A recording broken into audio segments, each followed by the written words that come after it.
Je ne suis ni le président de la Cour suprême, ni le procureur général de la République d'ailleurs, ni l'auditeur. Alors, je n'aimerais pas ici influencer la décision de la justice congolaise.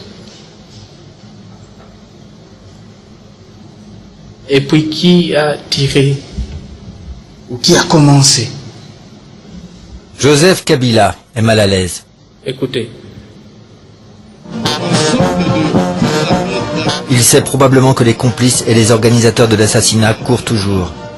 Mais le procès lui a permis de faire croire qu'il avait trouvé des assassins de son... Alors, Moïse Katumbi, dans Jeune Afrique, il y a 4 mois, Joseph Kabila vous a comparé à Judas, c'est-à-dire à la figure du traître.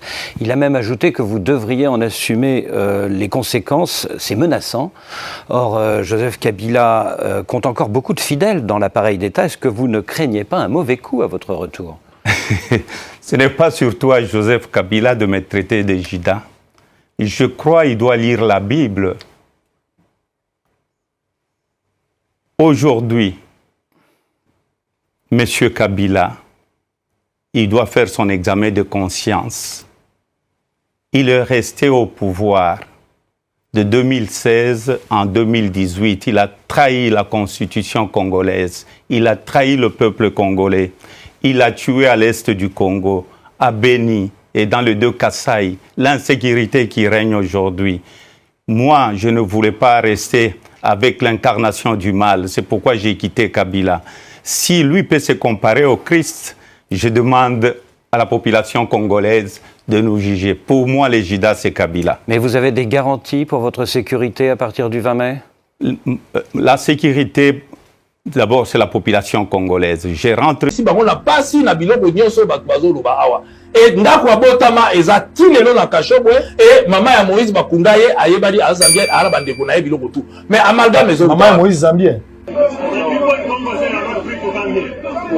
I'm not free? I'm in Zambia. Is my family here? Okay.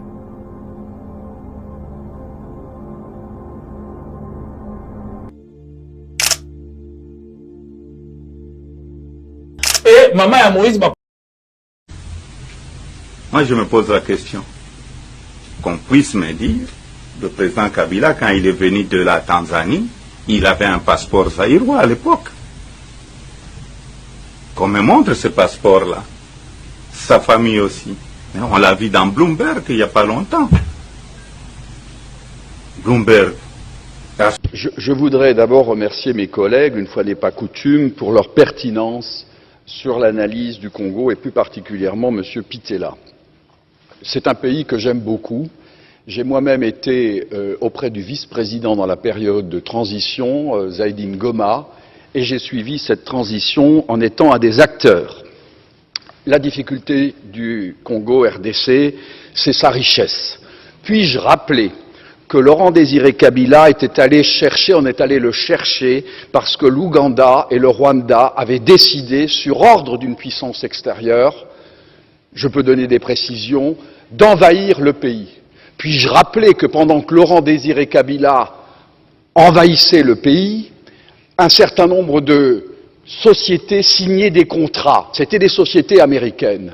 Puis-je aussi rappeler que lorsque Laurent Désiré Kabila se retourna en étant un patriote pour son pays, on décida, ici à Bruxelles, j'ai eu l'information, je peux dire de qui, il est décédé depuis, son élimination, et qu'on est allé à Washington chercher également l'ordre, et il fut éliminé 15 jours après. Et puis-je rappeler qu'on est allé chercher alors Joseph Kabila en se disant, ce jeune, on le manipulerait parce qu'il n'était pas il était de nationalité rwandaise et qu'on allait en faire un président. Tout ceci est de la manipulation.